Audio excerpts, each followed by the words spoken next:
things are better than seeing your favorite heroes and fighters pitted against each other in an all-out verse mode. The latest to hit Capcom's Versus series is Tatsunoko vs. Capcom Ultimate All-Stars. Tatsunoko vs. Capcom features characters from Darkstalkers, Street Fighter, Mega Man, and more. And whilst most of the Tatsunoko characters look fairly similar, all their powers differ greatly, and they also have their own original and unique super moves.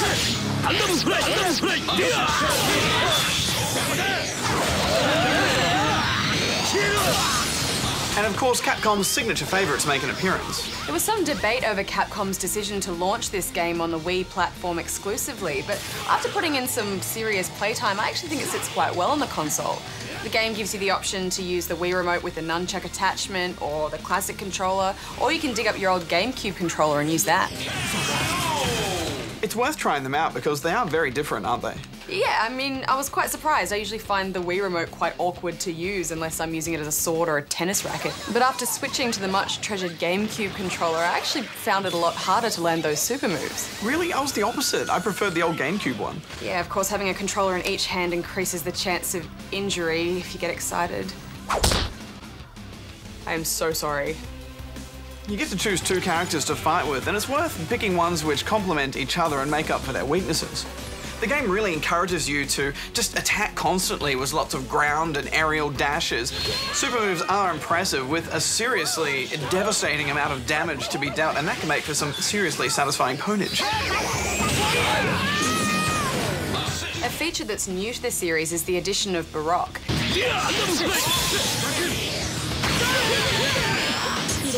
It's tricky to master, but the idea is this. You can power up and perform a devastating combo in exchange for sacrificing the red portion of the life meter that's normally recoverable by switching characters. It can be executed by pressing the attack button and the partner button simultaneously while in the middle of an attack. Once you've gone Baroque all over someone, your character will then start flashing, and then you have the opportunity to use a combo or a super move. These can be quite tricky to maneuver, and I think some may have problems with it, but the hardcore gamers will relish the opportunity to maximize their damage.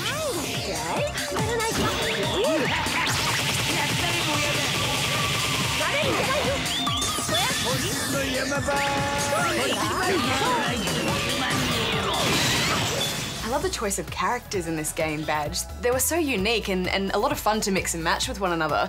My favourites were Morrigan, a succubus with bat wings coming out of her head, and that tiny little girl character that massacred her opponents with a broom and happy rainbows of death, and giant Lego Cheese Man.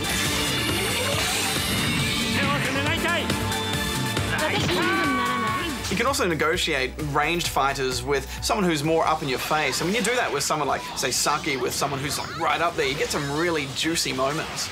The campaign is short and not particularly difficult, with the exception of the last boss, Yami, the third sphere in a series of giant spheres with epic appendages of death. Seriously, ouch.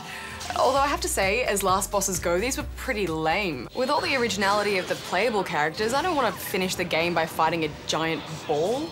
Yeah, that sphere was a pain to fight, and I felt a bit stupid fighting it. But for me, fighting games are all about the versus mode, and this is the most fun I've had in a fighter in a while. I agree. There's so much going on at any one time, you can happily button mash your way to victory. But for the more experienced gamers, planning attacks and choosing the right character combos will really make for a satisfying fighting experience. I'm giving it 8.5 out of 10 rubber chickens.